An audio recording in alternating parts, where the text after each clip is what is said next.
Brought to you by the first ever Toyota Grand Highlander. Hello, friends. Jack, Flight School O'Brien here, also known as Jack. Still can touch net if I get a running start and haven't eaten heavy breakfast. O'Brien, both nicknames that I go by. Inviting you to check out Miles and Jack Got Mad Boosties for a weekly basketball conversation with me and my co-host from the Daily Zeitgeist, Miles Gray. We are joined by comedians, writers, podcasters, and fellow NBA fans as we discuss the latest news and events from around the league. Check it out. Miles and Jack Got Mad Boosties. Brought to you by the first ever Toyota Grand Highlander.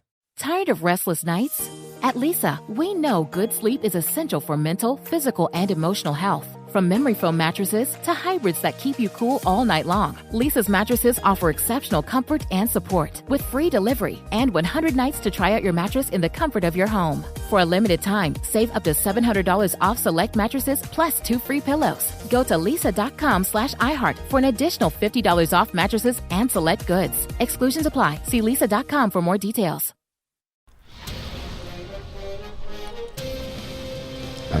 It's time for a Big Blue Kickoff Live. Nobody can ever tell you that you couldn't do it, because you did. On Giants.com. You know what I saw? New York Giant pride. And the Giants mobile app. 17-14 is the final. One touchdown, we are world champions. Believe it, and it will happen. Part of the Giants Podcast Network. Let's go out there like a bunch of crazy dogs. Have some fun. Welcome to Friday's edition of Big Blue Kickoff Live here on Giants.com as well as the mobile app. He's Paul Dottino. I'm Lance Meadow with you for the next 60 minutes. Program presented by Cadillac, the official luxury vehicle of the New York Football Giants. Multiple ways for you to interact with us here on the program. You give us a ring, 201-939-4513. You can also hit us up on Twitter, #GiantsChat. You can directly interact with the two of us. I'm at Lance Meadow, one word, last name MEDOW. He is at Giants WFAN. And as a reminder, you can find the archive of this show and our entire podcast network on the Giants mobile app, podcast platforms everywhere, and at giants.com/podcast. So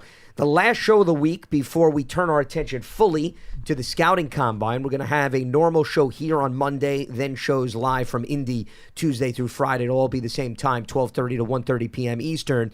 There is a new article up on CBS Sports that I want to get to, Paul, about free agent needs for all NFC teams. But let's start off from a big picture perspective about what the combine is all about and what teams look for. We don't necessarily have to get into the nuts and bolts in terms of the players, but there are, if you ask front office executives, and I was actually recently having this conversation with Bill Polian on Sirius XM NFL Radio, right, that they hone in on specific things that they're looking for.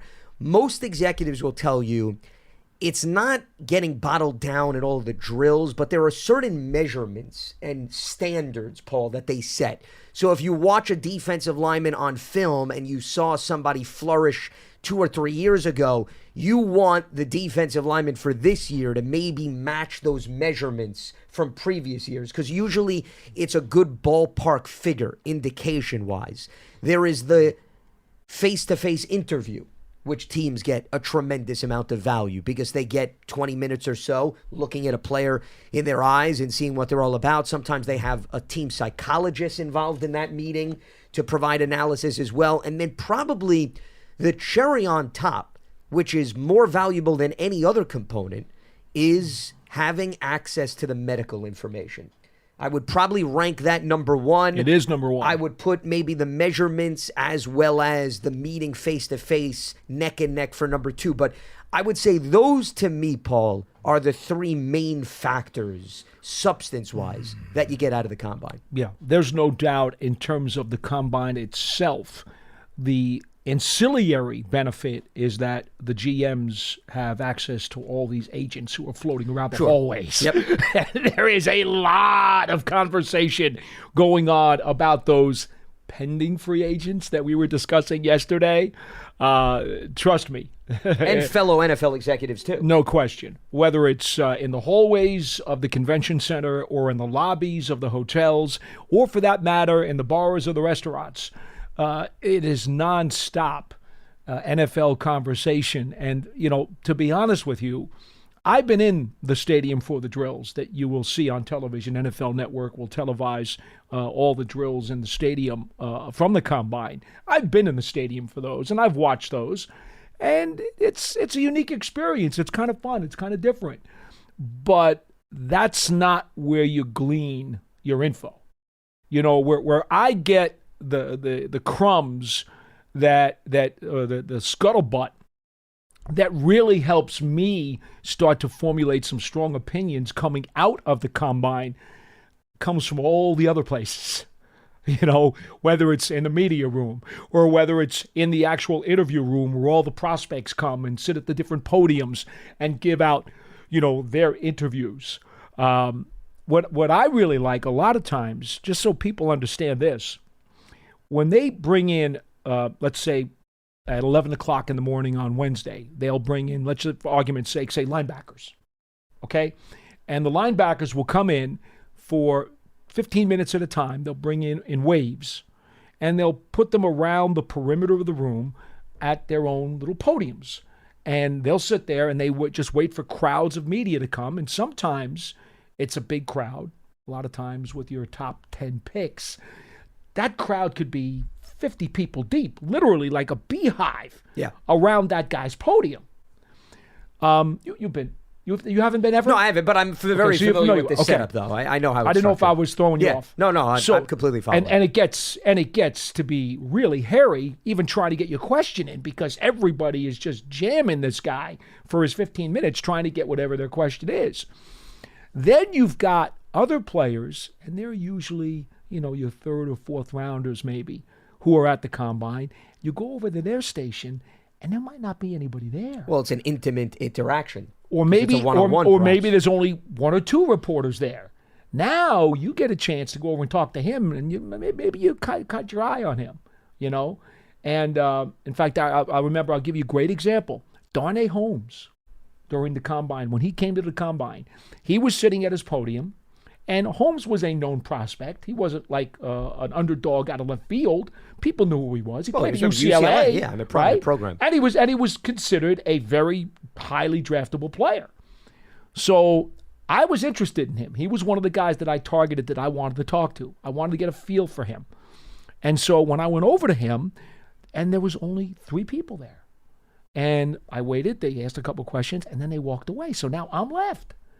And so lucky him, by the way. Very lucky him. Oh, tremendous. And so now I'm starting to ask him questions about schemes that he played. I'm asking him about how comfortable are you in the slot? If you're going to wind up being a nickelback, how do you feel about that? How do you feel about physicality? You gotta come up sometimes as a blitzer from the slot. You got to be able to produce run support. What are your best skills? What do you think your biggest adjustment's going to be in the NFL? And I wound up peppering him with like 8 or 10 questions. When I got back to our set, I had already, like I said, I targeted him going into the interview process. This is a guy I was interested in already because I had watched tape on him. I came back to our set, and you could ask John or any of the people who were with us at the time. I said, I think Darnay Holmes would be a pretty darn good pick for the Giants on the start of the 3rd day. I would really like to see this guy get picked because I think he can play. I think he can play some slot. I like his attitude. I like his background. I like his answers. I've already felt good about him, but now after meeting him and just talking to him for even only a few minutes, I got a good vibe. Now, it's superficial. I get it. I'm not a scout. Okay, I'm not. I didn't do a half-hour interview process with him behind closed doors. I didn't see his medical files. You didn't put up the film and have him break down plays. Exactly. Yeah. I didn't have any of that. But I came away from that short opportunity to meet this guy, fortunately in a setting that was less crowded. Yeah. And I felt really good about him. And lo and behold, the Giants wound up taking him. And, he's done okay for them. I mean, to some people, he's been disappointing. To other people, they probably felt like, you know what, he's been an okay guy for 4 years. And the biggest lesson for him was when he arrived in the Giants locker room, he knew to have at least 7 or 8 people in addition to you around him. So he never was exposed to a one-on-one situation like that ever again. To deflect me. So no doubt. It was a valuable experience, maybe more so for him interacting with you at the combine than vice versa. Or how about this? Went up to Daniel Jones's podium, and there was only 2 people at Daniel Jones's podium. And my first question to him was about the comparisons to Eli Manning. Had a nice little chat with Daniel Jones at the podium that day, too. Kind of put that in the back of my mind. I don't know how all of these players got so lucky. I know. Yeah. So who am I going to talk to this week? I don't know. They should have a warning for every prospect that comes to the combine. Well, that it's not necessarily always a good omen to be in your presence. I know. Yeah. Well, you can probably put down some boxes of ziti that at least one or two of the guys who I talk to are going to wind up here. Well, remember, you also have a track record of liking guys and they don't wind up here too when it comes to the draft. So I think the numbers have balanced out a little bit. Some guys didn't work out. That's true too. But that's just an idea of what the structure is in the layout of the land for the scouting combine. There is an article up on CBS Sports. They have all AFC teams and all NFC teams, 2 separate articles, and they have the needs and the projected cap space of every team in the NFL. So for the Giants, projected cap space is just under $19.5 million. And remember, these numbers are fluid. They evolve. They change. So I wouldn't really read so much into that. You can sign one contract, all of a sudden that number drastically changes. Have you seen the day of the combine that the number is supposed to be coming out?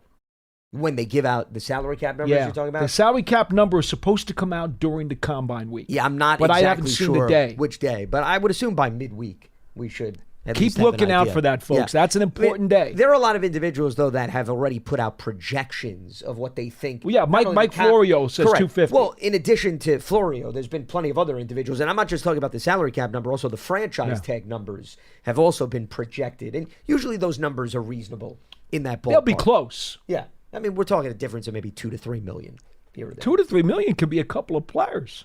Sure. Just but remember that. I think most teams, if you're going to give a franchise tag to a player, then you know that you're going to commit a good portion of money to that Understood. player. I think that's how they operate. Plus, here's the other thing that's important to note, and I'm actually glad you brought that up because you even brought this up yesterday. When the salary cap goes up, this idea that, it's going to create so much space for every team. Remember, salaries run in the same direction of the cap. So that means everybody's salaries are going to little by little increase. So the quarterback salary is going to go up a little bit and the wide receiver. So it's not like you're creating an overwhelming amount of space. The whole point of why the salary cap goes up is the players want to make more money from an individual standpoint. Yes. So there's limited funding is my point that's going to be left all around. I think there are 2 points to be made when the cap number comes out. Number one, yes, it can give you a little more room to maneuver in your bubble with your organization in terms of how much you are willing to spend on a particular player or a particular position. That it can do. It can help you in that regard. But from the other side, or the bigger picture, which is what I think you're alluding to, is that the number goes up for everybody. It's league-wide. Yeah. Okay? So that means every other team also has a little bit more room to potentially make an offer to your player as they try to steal him. So I won't say that it necessarily knocks it out or evens it out. I do think that for a number of teams, whatever additional salary cap money is allocated to this year's number above what they expected, for some teams, that will actually be a benefit. Well, it could be a benefit. For most teams, it probably won't be much because they're competing against the rest of the league. But for some teams, that few extra million is going to make a difference for them because they probably have a pretty solid structure as to what they want to do. And if they got an extra million or two to maybe get a 10-year vet on a 1-year minimum, well, guess what? All of a sudden, that $750,000 for that vet on the 1-year salary cap exemption minimum that they didn't have before because the salary cap went up $5 million. So it can make a difference to some teams. Especially, I was going to say, the teams that are carrying over cap space from the previous season. Oh, sure. Those are the teams that really benefit. Because if you already go into this year with flexibility, anything else additional is essentially icing on the cake. And remember, teams need to set aside money for the draft, and they need to set aside money for getting them through the rest of the season due to injuries. So that's where I think it's extremely beneficial because maybe you were banking on allotting this amount. Well, now you got, let's say, 3-4 million in addition. So now you could go and spend a little bit more of the money you were allotting aside to go on players such as your point about some of those seasoned veterans. There's a third angle to the increase in the cap number that most people don't even consider, but you do have to consider it because in some cases it can be a factor. And that is if you've decided that you're going to move on from a player and you want to make him a pre or post June 1st salary cap cut, depending upon how you want to count his dead money. Well, all of a sudden now, if you find out that you have an extra $5 million in cap room that you did not have before, you may decide to change your mind in terms of which cap cut are we going to use on him, because now we've got a little more room to maybe absorb a little more dead money in the cap. So that could make a difference on when you decide to cut the fella. So that is the projected number that they have under the Giants. Then they listed needs, and these are needs in free agency. You could also argue, though, these could be needs that they address in the draft as well. Keep that in mind. Now, I don't know if they put this, Paul, in order of priority. Some of them are in alphabetical order, others aren't. So I don't know what to read into it, and there really wasn't an explanation. But they listed a lot of positions for the Giants. Here's the list. And this is the list of the order that they put it in. And once again, I think you could read into this as much as you wish. Quarterback is listed as 1. Guard, center, cornerback, defensive tackle, edge, wide receiver, and running back. And I always like to read and go through the little blurb just because sometimes that may provide some rationale as to where they were going. Sure thing. This is the following. Quote, Giants need a lot of work across the board. Daniel Jones still has another year of guaranteed money left on his contract, resulting in $47 million in change of a cap hit for next season. New York may be prepared to walk from Saquon Barkley as a result. Top priority for the Giants should be the offensive line, unit that allowed a league-high 85 sacks, most by any team since 1986, and a sack allowed per dropback rate of 14%. Drastic changes are needed to make that unit competent. New York could also use better veteran pass catchers, too, with Darius Slayton the only one worth retaining. Wan'Dale Robinson and Jalen Hyatt have a combined 3 seasons in the league. Keep in mind, Robinson has 1 season where he was banged up. For the Giants to contend, they need a competent offensive line, fix that, and go from there. End quote. So, just something to digest as we analyze some of these positions. Money was brought up specifically for Daniel Jones and the need for pass catchers. And, Paul, this goes back to the conversation, if you recall, we had yesterday when a caller brought up about maybe not going after a wide receiver at 6. Right. And we said, well, wait a minute, hold on. You're assuming that all of these wide receivers are going to be healthy for the entire season, which you know is not going to happen. And we were also talking about you got to label them weapons, not wide receivers. And I think based on this description, they see it the same way that we were talking, where there's room to add another wide receiver if you believe that player can be a playmaker. And they reference the fact that there have been some injuries to that position, and also that Darius is really the one guy that has probably the most seasoning on him in comparison to other players at that position. Right. Well, here's the problem, all right? If you're the Giants and you're picking at number 6, as we've discussed many times, if you have conviction about a guy, you've got to just take him flat out. That's it. You just take him. But if you don't, let's just say for argument's sake, even though we all seem to believe that there's at least 8 unanimous picks in the first 10, I think most people believe that they know 8 of the guys that are going in the first 10, and there may be room for 1 or 2 guys who might swap out. Though quarterback is a bit of a wild card. I think everybody figures 3. No, I'm with you, but who knows? All it takes is another needy team makes a move, and maybe we get 4. Yeah, we've seen crazier things. Okay, that's all I'm going to throw. But I think minimum 3. Minimum 8 out of the 10, we already know who those 8 players are going to be. Okay. So now, if you're the Giants and somebody does ring your phone and you don't have complete conviction on the guy that you want at number 6, you now have to figure out not only what is the overall take of the trade offer that you may get, because somebody does want to go up maybe and get one of those quarterbacks, but you also have to say to yourself, okay, how far down are we willing to go? And I think that is another very interesting part of any trade conversation, It's not just, are we going to get the collection of picks that we want as a price, but how far down are we willing to go in the first round if we're going to move down? I'll be frank with you. As I go into this combine, I'm not sure where my comfort level would be, how far down I would go. I suspect I wouldn't want to go down more than a handful of spots at most.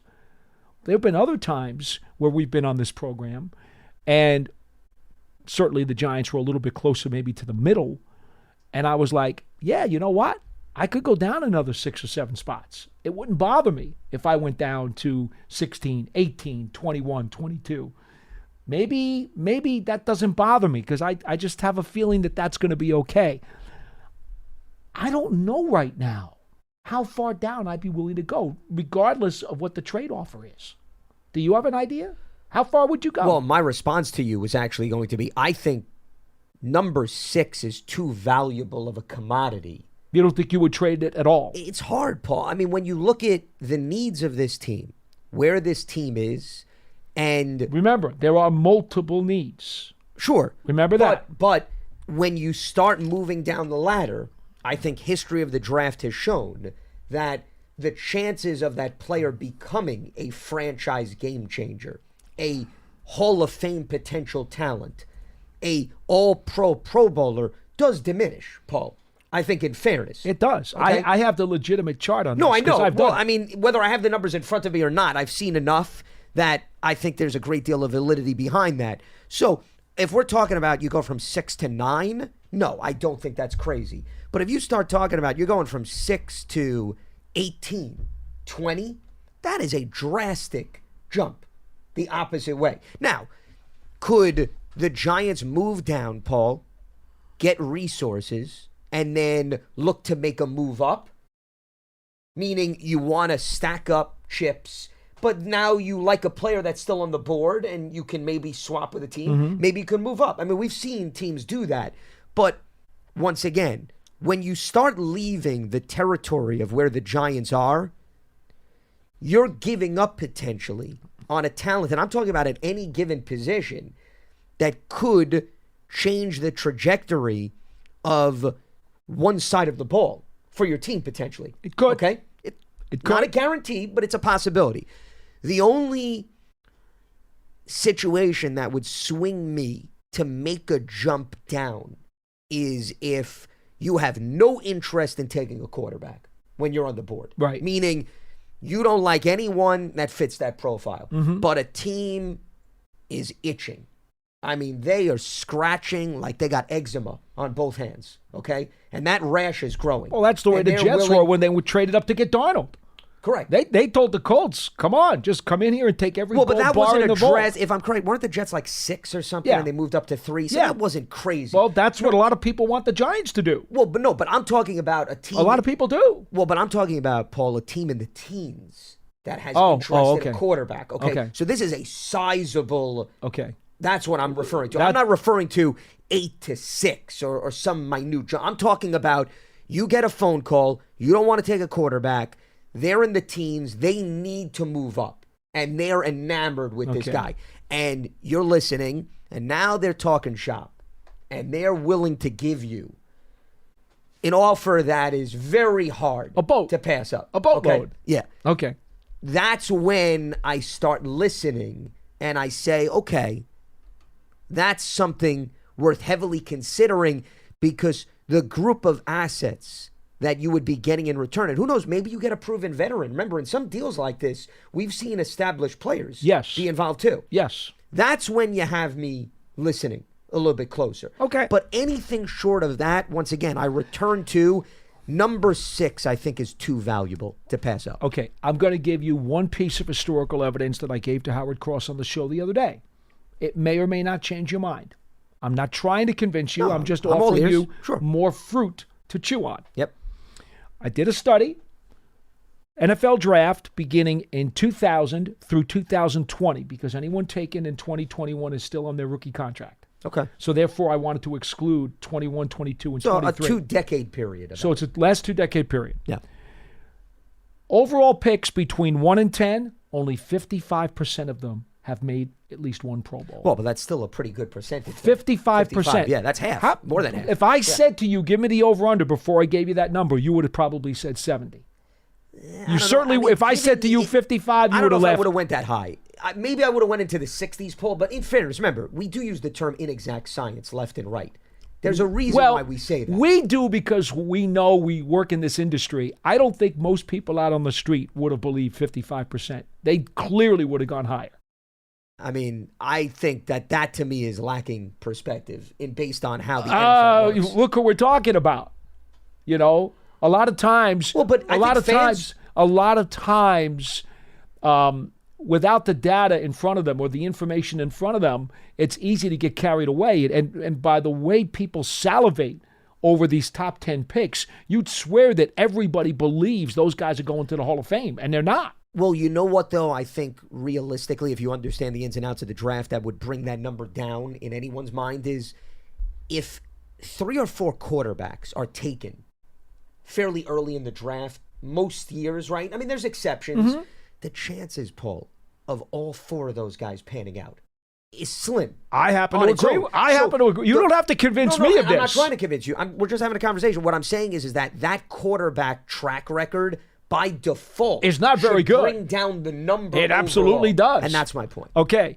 Picks 11 to 20, 44%. Do you like that number? 45. Well, now we're dipping. Clearly. Okay. But this is Pro Bowl only. This is not all pro. No, Hall of Fame. This is guys who have made at least one Pro Bowl. Okay, but what I'm saying is, which, as I said to Howard, to be frank with you, these numbers are even high because Howard brought up, and I said, absolutely, Howard, I get you, but I wanted to establish some sense of standardness to this whole thing. Okay. He goes, well, guys make the Pro Bowl if they were 7th on the depth chart. Everybody dropped out. Yeah. So what I'm trying to tell people is that top 10 picks are not a sure thing. They're far from it. And so if only 55% made a Pro Bowl, and then from 11 to 20, 44% made a Pro Bowl, and from 21 to 30, 33% made a Pro Bowl. Well, but you're dipping as you go down, though. Well, of course you are. So that's my point. So the question becomes, if you're going to get a package of picks and potentially drop out of the top 10 and go from the 55 percentile to the 44 percentile, what is the collection of picks that you need to go into that 44 percentile, which could take you all the way down to 20?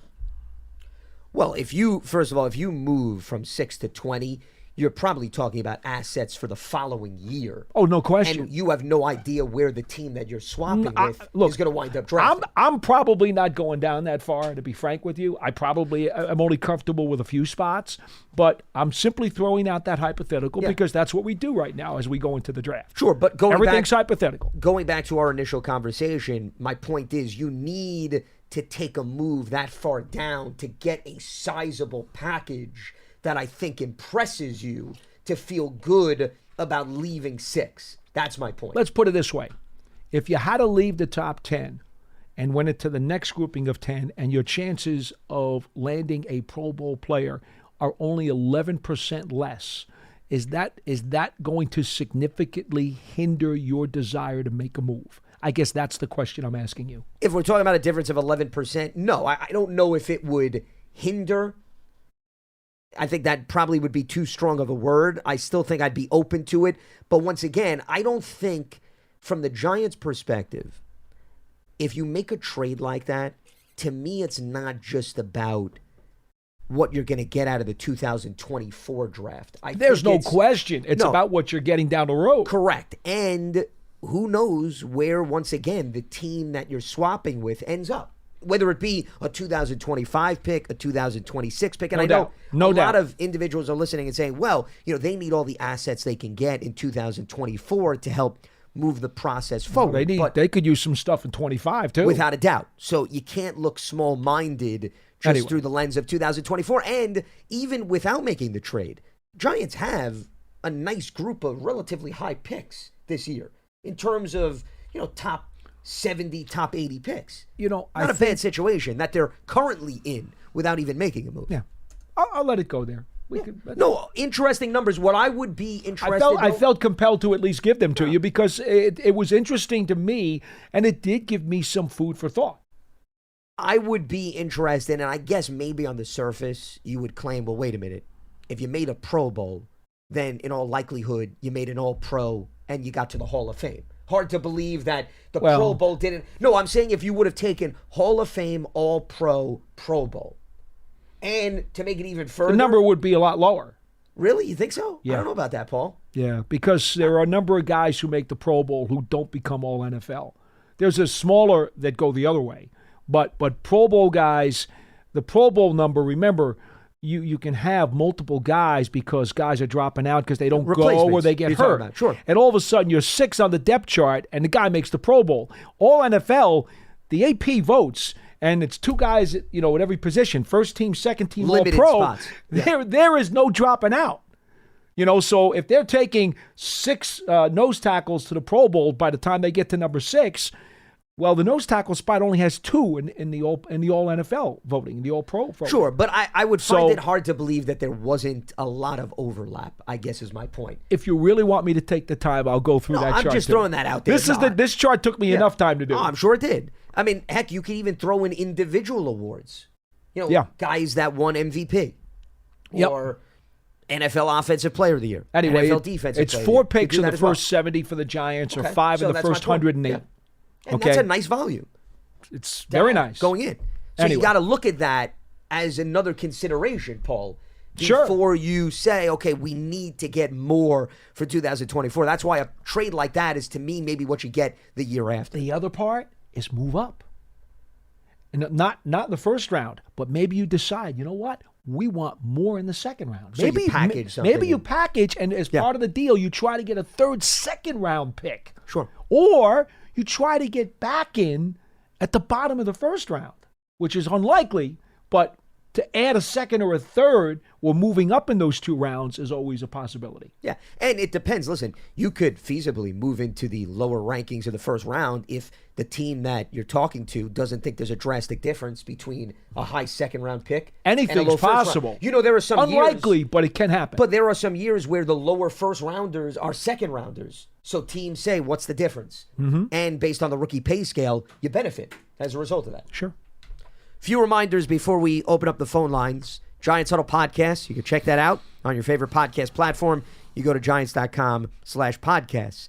As we move forward to 2024, you can take your fandom to the next level with a season ticket membership. Stay connected to the club all year round, not just on game days. Memberships are now available for the 2024 season. To learn more about all the exclusive member benefits, visit giants.com/tickets. Limited inventory is available. And the Giants' official connected TV streaming app, Giants TV, it brings you original video content, game highlights on demand and direct to Big Blue fans. Giants TV, it's free. It's on Apple TV, Roku, Amazon Fire TV, and the Giants mobile app. All right, let's open up the phone lines. We got Chris in Paramus joining us here on BBKL. What's happening, Chris? What do you got for us? Hey, guys. How's it going? All right. What's on your mind?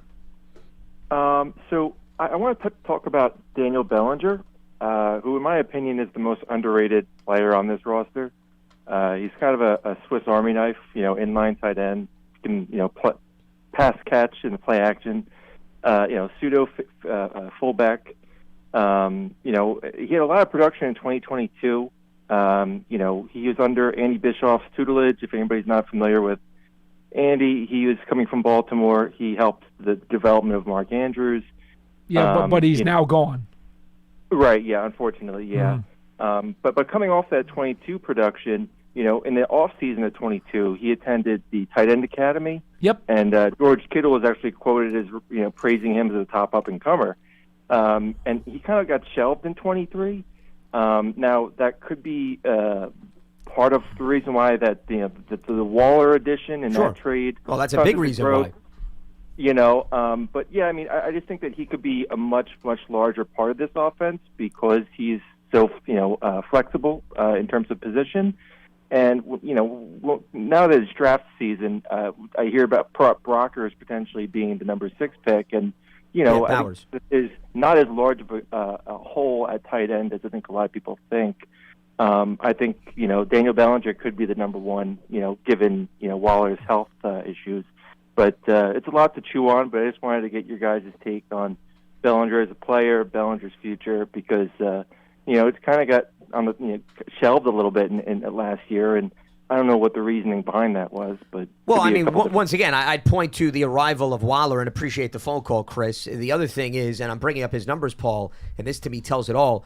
Bellinger played a full season in 2023. Remember, he had the eye injury in his rookie year, so he plays 5 more games, yet he has 7 less targets this season. 62% of the snaps compared to 72% as a rookie when Waller was not here. Correct. So that, to me, is the biggest reason. I know Waller missed some time due to injury, but Waller did play, at least in the early stages, and then came back. And, that's going to take away opportunities, at least in the passing attack, for Daniel Bellinger. See, I happen to like Daniel Bellinger a lot. I do think he would probably tell you he was disappointed in his season this past year. There were a number of blocks and pass protection that he did not get the job done as well as he would have liked. I'm sure he would tell you that if he was sitting here. His pass catching was fine. He averaged 10 yards a catch. He made some plays, and he's not a 1,000-yard receiving tight end though. That's not him.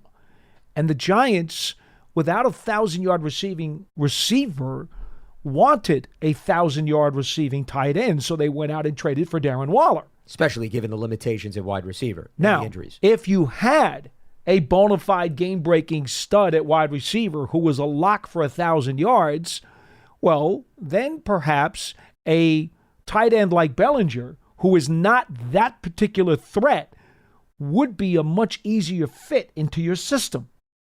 But if you don't have that game-breaking wide receiver and you're looking to the tight end to be your 1,000-yard threat, well, that's why Waller was acquired. And I don't think that situation's going to change this year. What I will say is this. Whether or not the Giants go out and get a receiver at number 6 or even later on, I do think you will probably see more double tight end sets this season than you saw last year. And some people are going to say, well, you're crazy. Because if they draft a receiver and they've got Hyatt and they've got Robinson and they've got to do, if they have a Slayton, they're going to say to me, and you have Hodgins, they're going to say, well, why would you not get these guys on the field? I'm not so sure. I'm not so sure that the Giants are going to buck the current trend in the NFL, which is getting a little bit away from that 3 wide receiver set and becoming more and more run-oriented. And when you start to become a little bit more run-oriented or have a better balance, you start to play more 2 tight ends, or you decide you're going to add a fullback, which almost half the teams had a fullback this year on the roster. Well, including the Niners, Kyle Juszczyk. No question. Now, I don't know that the Giants are going to go fullback. I don't get the feeling from this coaching staff that they want a fullback. But do I think you could see more double tight ends? They did a significant amount of double tight ends in 2022, and they made the playoffs. Let's not forget that. Everybody thought they'd be strictly 3 wides like almost all the time, and they didn't. They shocked people because Kafka and Dable were supposed to be more pass-oriented guys, and in 2022, they ran the ball better. Maybe the Giants need to go back to that 2022 playbook a little bit, too. I think Bellinger is the perfect... And he fits in that. Correct. But he's the perfect component to a 1-2 punch at the tight end position. Meaning, you're not going to put him on an island, but you can have a nice room if you have him and a Waller or another explosive player. Because Bellinger gives you the blocking component, but he also can fill in if your number 1 guy gets hurt, and he can prove to be a reliable option in the passing attack. He's a good player. A lot of great plays in 2022, especially up the sideline and running after the catch. Bellinger has proven his wealth and his health, too, which is important. I mean, the eye injury, that was one of those freak accidents. Other than that, he stayed pretty durable in his first 2 years of the NFL. But, yeah, based on the last caller's point, you and I have had conversations, or maybe it was John and I don't think the Giants need to go all out to add a tight end. I think between Waller and Bellinger, you're in a good position. If they want to sign a veteran out there on the free agent market, somebody that has several years to add more to the room, That's fine, but I don't know if they have to use high draft capital. I wouldn't. On that position. I wouldn't at all. I don't think they're in a position that they need to do that. Just as a matter of comparison, this past season, the Giants ran the ball 458 times and averaged 4.1 yards per carry, okay, for over 1,800 yards.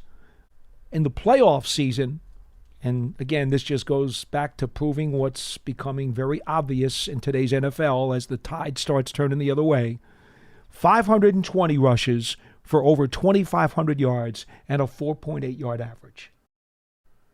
They ran the ball more, they had more success with the run, and they made the playoffs. Just saying. They were tied for 5th in the NFL in rushing yardage in terms of yardage per carry, to your point. In 2022. With the 4.8, because I have those numbers in front of me. They dipped to 16th in the NFL in yardage per carry in 2023. And that's a product of a healthier Barkley, a more functional offensive line that was able to stay together and produce at a higher level, and more of a commitment to the run. Even though you had a healthy Daniel Jones that year who played well, had maybe his best season. Even with that, okay? Even with that, and a wide receiving core that was badly banged up, your running game was really the linchpin that helped get you into the playoffs. Well, you could argue, based on what you just mentioned, out of necessity, they had to be heavily run-oriented. But your quarterback was a big component of that, and he was on the field for every game. He was. Whereas now... And he was a part of that, too. Which, correct. Again, so I think that did impact the numbers. I get that. I get that. Nothing's in a bubble. I always try to tell you folks that. It's a spider web, the NFL. Nothing is in a bubble. So I don't want to be too restrictive to the thought, but that was a main component. We could talk about some of the other ancillary factors, but the main component was they ran the ball significantly better in 22 than they did in 23. And that clearly was something that benefited them. That's not debatable. Now, I will say this, okay? Every offensive lineman will also tell you it's easier to run block than it is pass block. Sure, going forward as opposed to backwards. They'll tell you that all the time. So as you continue to try to reconstitute this offensive line with a new offensive line coach and maybe, again, import some guys. Yeah. We don't know exactly how it's going to shake out, but the offensive line has to produce better. Maybe it's going to be easier for them to improve if they become more run-oriented. Well, I would say regardless of the personnel they bring in this offseason, I'm talking about the weapons at the skill positions, I think there should be more of an emphasis on the run game, just to avoid putting quarterbacks in a position where they get hit 85 times like they did last season. Right? Yeah. I mean, you can't afford to do that. The byproduct is also try to keep your quarterback healthy, too. Yeah. Now, and I even say this with the early suggestion before the combine that says based on how the picks are probably going to fall out, because John keeps asking me all the time, well, what do you think? What do you think? What do you think?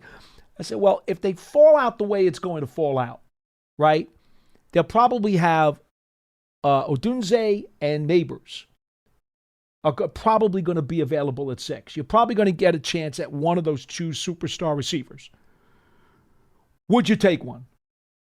Yeah, right now, my gut feeling, even after everything that I've said, would probably be to take Odunze. And I've said that on this show before. I reserve the right, when I come back from the combine, to have a different opinion. This is strictly premature. I have not done any of my combine intel. But that's okay, because you can take a guy like Odunze, who can make impact plays and big plays, and be used in a limited role as a rookie. You could still be more run-oriented this season as he works himself in as a rookie, and he could still make several big plays like Hyatt did this past year. He made a number of big plays. You would want more out of Odunze. But you don't have to become a huge pass-oriented attack just because you draft a wide receiver at 6. Well, and also as it stands right now, I don't think that'd be wise based on how the team is currently constructed, even if you add Odunze. That's what I'm trying to say. Yeah. You could still take him. I don't want people to say, well, how could you even suggest taking Odunze and at the same time talk out of the other side of your mouth and say, stress the run a little bit more. No, I think you can actually do both. Well, and remember, you're not drafting Odunze just for 2024, too. Absolutely. So just because you're run heavy in 24 doesn't mean it's not going to change exactly 25 or 26. Exactly. Yeah, you can't get caught up in analyzing picks for 1 year. It's not how it works. In the NFL, you want more than one season out of the player. And what's also a key component of a really good run game? Wide receivers that block up the field. Okay, let's not forget about that. Hence another reason why I like Odunze over Neighbors. Bigger body, bigger frame, stronger, more physical. Yep. So I would argue you actually are helping your run game, even if you bring in a wide receiver. Yes, sir. I'm on board with that. Because if you want to get that guy to the second level, the wide receiver is going to help. It's no coincidence that, and I always love to use examples around the league, one of the big reasons why the Niners were able to showcase Christian McCaffrey, yes, they have Trent Williams, and their offensive line produced. But go back and look at McCaffrey's runs to the second and third level. And, Paul, you're going to find Deebo Samuel, George Kittle, and Brandon Ayuk out in front of him, blocking to give him an additional 5 yards. If he doesn't get that, Niners' run game's not nearly as explosive, no matter what you think of McCaffrey. Don't forget about what they do to the corners when they seal the edge either. Or downfield, they just start taking a corner out, and all of a sudden a 5-yard run is a 15-yard run. Those guys are all effective in the blocking game, and they have a desire to do that too. I used to joke all the time with Plexico Burris, who was not known for his run-blocking proficiency, but he was a big frame. Takes up space. And I always joke with him. I said, with your frame, you just got to get in the way. He goes, that's it, man. I just got to get away. And that's what he would do. Yeah. Most times, Plexico would just get in the way, and it was enough to spring the back. He didn't necessarily have to block. He just had the space-eating frame that if he just got in the way, it served to do its purpose. Just be an obstacle. That's it. Even if it's for 2 seconds, be an obstacle. That's it. Be a hurdle. Yes, so that they got to look around you, above you, they got to jump, you name it. Let's head back to the phone lines. Mac is in D.C. joining us here on BBKO. What's happening, Mac? Hey, guys. First-time caller. Just want to say you guys do a great job, and I really appreciate it. I actually look forward to this every day. Well, thanks for tuning in. Appreciate it. Not a problem. Following up on the wide receiver chatter, I did want to inquire about Bryce Ford-Wheaton. I know P-Dot loves his skyscrapers, and I know we signed this guy as an undrafted free agent. Unfortunately, he got injured. But we invested, I think, a decent amount of money to make him choose us over other teams. And, with the number 6 pick, I'm not saying that we can't, pick a wide receiver there. But how do you think that comes into play? His recovery, his process, and do you guys know anything about that? His how he's projecting at this point? I kind of would like for him to come back like Wan'Dale Robinson did this year after the surgery. He came back maybe mid-season and was able to... Sure, but I mean, think about how long it took him, Mac, to get back and make an impact. That's why I don't think when a guy's coming off a torn ACL, I don't think you could bank on that player being ultra-productive for all 17 games and being back to his old self. Also, unlike Wan'Dale Robinson, Ford-Wheaton hasn't played one regular season snap in the NFL.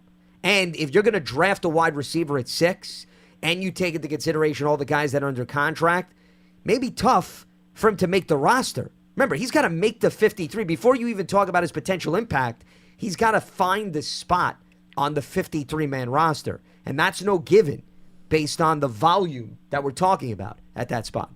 And to be honest, we have not heard anything at all, since he got injured as to where he stands. So it would be totally unfair for me to give you an opinion or a comment because he has really not been on the radar at all. Now, for his sake, I hope he has an opportunity to come back and compete because there's certainly room to compete here.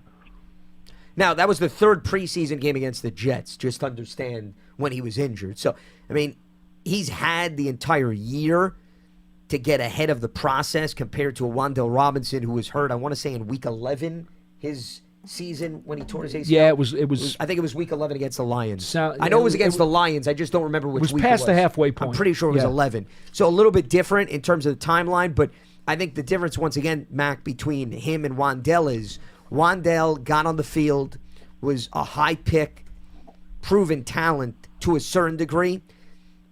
Ford Whedon hasn't gotten to that point. So it's a bit of a more uphill battle.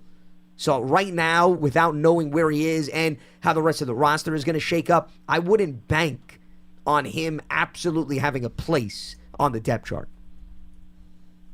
I get it. I appreciate it. Thank you, guys. Yeah, you got it, Mac. Appreciate the phone call. Thanks for giving us a ring. An intriguing prospect, to say the least, though.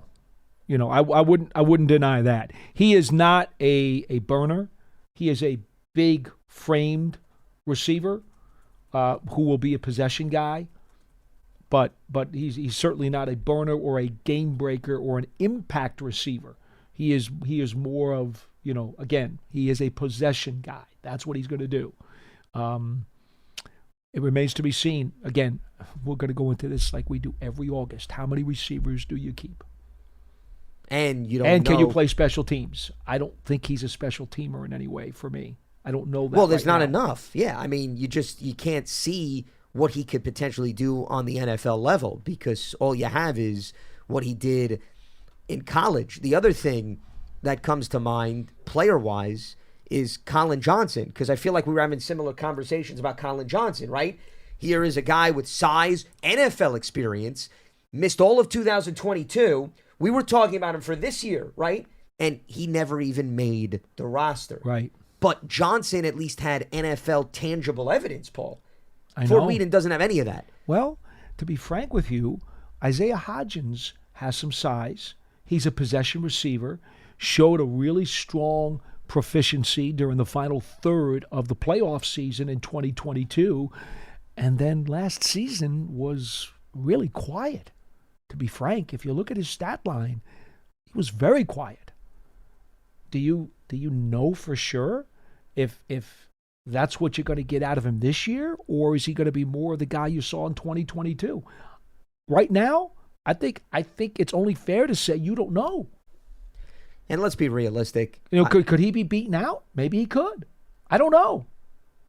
But I was going to say, if we're going to be realistic, if this passing attack is going to take it up a notch and head to the next level, He'll have to be better. Well, he has to be. Yeah, but I was going to say it's going to be a product of the main guys all delivering and stepping up. Meaning, if you're banking on Ford Whedon being the X factor, right. I'm bringing it back to that. I think that tells you all you need to know. Well, the only thing, point. you can't bank on it, but you can't discard the fact that Victor Cruz's rookie season was lost with a hamstring there's on always those IR, pleasant stories. and then what happened? He became one of the most dynamic receivers in the entire league. So you can't just throw the guy in a closet and say, look, you were on injury reserve as a rookie. You can't be part of the solution. No. Maybe he could be. I don't know the answer to that. Well, I mean, could be an option in depth also. But you don't bank on it. Yeah, you can't. The other thing is, I think the offenses were in different situations. Well, sure. In terms of 2010 to 11 versus 23 to 24. And you also had Eli Manning under center. Far more experienced, proven, durable quarterback. Again, circumstances different. Well, but that makes no a question. difference. So, meaning everything makes a difference in this league. In those situations, Paul, everything you want to talk does. about Victor Cruz a little bit? I'll give you that. In this situation, you need Darius Slayton, Wan'Dale Robinson, Jalen Hyatt. You add somebody at 6, the tight ends. That's the make or break. Okay, not somebody that may be returning from a torn ACL that hasn't played one NFL snap. Those guys need to stay on the field, and they need to produce at their potential, not just maybe at the back of their football card. That's not good enough. They need whatever their potential is. They need to ball out, is what they need to do. Well, even if you go back to, and you know, I like to talk about the turnover rate in the NFL. If you look at the teams that missed the playoffs in 2022 and then made it in 2023. And you look at, well, how did they flip the switch? Mm-hmm. It's highly unlikely that you're going to find it was a product of an undrafted wide receiver or tight end come to the rescue. And I brought up the teams, okay? So the 3 new arrivals in the NFC this year, the Lions, the Rams, and the Packers. They did not make the playoffs in 2022. Right. Okay. So why did the Lions make the postseason? They had a really good draft. Okay? No question. Those first rounders great draft. specifically all contributed. But Jared Goff and the offense had been together. You know, the defense under Aaron Glenn, But even if you look at both sides of the ball, I'm telling you, you're not finding an unsung hero that was undrafted. Most of them are notable names, okay? With the Rams, it was Nakua. But a drafted guy. Drafted, but nobody thought he was going to be this a later impactful. round guy, but drafted. Not somebody that was an undrafted free agent but that they brought in. He produced at an all-pro level and had no business doing that coming into the league. But they went through the draft process to find him. Yes. And that, to Fair me, enough. is a big difference. You also got Cooper Kupp back from injury. Sure. Okay? Matthew Stafford returned from injury. But those are your proven commodities, Paul. Yeah. Okay? So that's the comparison to what I'm talking about when I list all the Giants players. With the Packers, okay, Jordan Love had a really good season in his first year as a starter, okay, but that was somebody he used a first-round pick on. And even the young wide receivers were all drafted. They weren't guys they plucked off the street. You're right. Okay? So I think you'll learn a lot about the rest of the league. And if we were to do this with the AFC, Steelers, Browns, Texans were the three teams that did not make the playoffs in 2022, made it in 2023. Well, let's face it. Pittsburgh is always mathematically in the mix ever since Tomlin was the head coach. So, they miss by a game or two. They never drastically fall off a cliff. So the Steelers are not a good example if you're looking at a team to make a sizable jump. Houston is interesting because the Texans, relatively young team, well, they drafted a quarterback who made some really good decisions as a rookie. But even if you look at the weapons around C.J. Stroud, right? Because that tells a big part of the story. You're also going to find players that the Texans use draft capital in. Tank Dell, before he got hurt, third-round pick, 2023. Sure. Nico Collins, third-round pick in 2021. John Mechie, second-round pick in 2022. And he dealt with, obviously, cancer and came back out onto the field. Right. I got you. Okay. Devin Singletary, they signed in free agency. Dalton Schultz, former Cowboys tight end. You're not looking at a Bryce Ford Whedon. And I'm not doing this exercise to bring down Bryce Ford Whedon. That's not why I'm doing this. I'm saying from the Giants' lens. No, and I'm not saying that you're. I tried to calm the caller down. He wanted to put him I don't know if the caller was trying to put him in Canton. Well, he was hoping that the guy could be part of the answer. Maybe his potential. My response is there's always a chance. I would never close the door on a guy. I understand his excitement in the player from watching him at West Virginia. I get that.